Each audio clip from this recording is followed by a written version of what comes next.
Disciplina de Interfaces Digitais e Hipermídia. Bem-vindos à nossa aula sobre affordances ou signifier. Esta videoaula faz parte da disciplina de Interfaces Digitais e Hipermídia, oferecida pelo curso de Design da UFSC. Junto com metáforas, o signifier ou affordance é um recurso poderoso na criação de interfaces. Isto porque determina meios de observar, identificar e criar objetos de interfaces que ajudam o usuário na sua compreensão e uso. Para falarmos sobre signifier, preciso antes explicar onde o termo surgiu.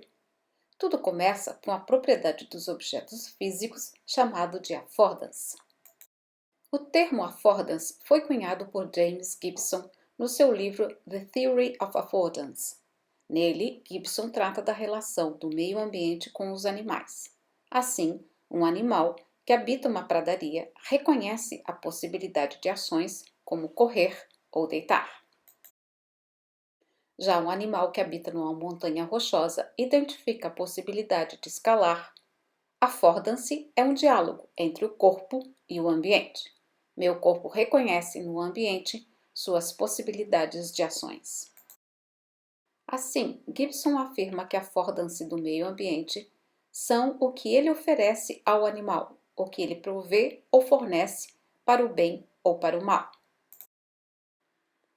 Gibson também afirma que as affordances são avaliadas relativamente à capacidade de ação de um sujeito, são independentes da habilidade desse sujeito em percebê-la e que não se alteram de acordo com a necessidade do sujeito. Donald Norman trouxe o termo affordance dos produtos que se referem às propriedades reais e percebidas de um objeto, ou seja, suas propriedades fundamentais, as quais determinam como algo pode ser usado. Isso requer também o envolvimento do corpo, pois a affordance surge a partir do reconhecimento de como se pode usar um objeto, a partir do entendimento da capacidade do meu corpo e as propriedades físicas deste objeto. Norman teve o insight de tratar a affordance dos objetos ao entrar num banheiro na Inglaterra e fechar a porta, e assim ficou totalmente no escuro. Mesmo tateando a parede, não achava o interruptor de luz. Banheiros na Inglaterra têm uma característica particular. É comum, ao invés de um interruptor de luz, ter uma cordinha, a qual deve ser puxada para acender a luz. Ao tocar na corda, Norman a pega e puxa, sem pensar, acendendo a luz. Esta ação intuitiva o fez pensar por que ele agiu assim. O que aconteceu nesta interação entre seu corpo e o objeto corda presa ao teto? Seu corpo respondeu o que podia fazer, ou seja, puxar. Vamos olhar para uma cadeira, por exemplo. Quais são as affordances dela? Ou seja, quais os adjetivos de uso desta cadeira? Provavelmente você diria que ela é sentável, certo? O que mais? Carregável? Subível? O formato e material de uma cadeira, e sabendo da capacidade do meu corpo, eu diria também que esta cadeira proporciona, é para, dar sustentação e, portanto, proporciona sentar-se. Uma cadeira também pode ser carregada. E agora que o material mudou, o que o objeto inspira? Parece frágil, não? Considerando o meu peso, eu diria que ela não é subível ou sentável, mas apenas carregável. Mexer no material é uma forma de brincar com a affordance do objeto. Este domínio de design provoca uma experiência peculiar para o usuário. Outro exemplo para entender a affordance de produtos são os trincos de portas. Pelo tamanho do trinco, sua posição e altura, se reconhece que ele é girável. Os trincos de emergência são reconhecidos como empurráveis. Ao encaixar a mão no trinco redondo, eu reconheço que as ações possíveis são o giro ou puxar. É isso que permite a combinação corpo mais objeto.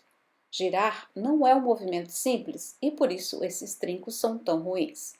Alguns designs de trincos continuam a brincar com a forma para provocar diferentes reações do usuário, abrindo mão de um bom design.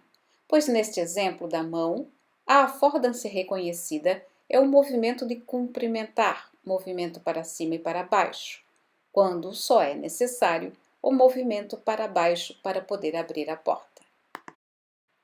Então podemos dizer que a affordance está de certa forma conectada à percepção direta, que é o ato de reconhecer uma informação para guiar uma ação.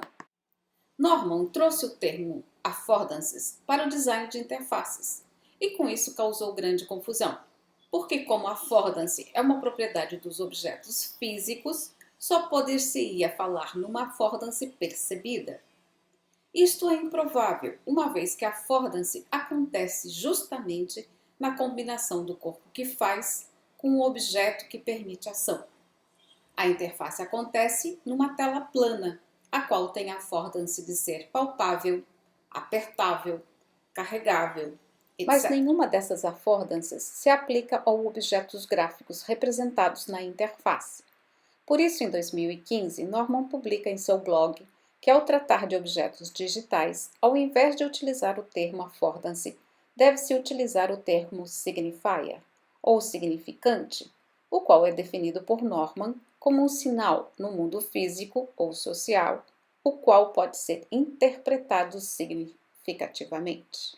Ou seja, as affordances de uma tela de computador, uma vez que ela é plana, lisa e pequena, tanto de um laptop como um tablet ou celular, seriam como eu falei antes, deslizável, abraçável, pegável.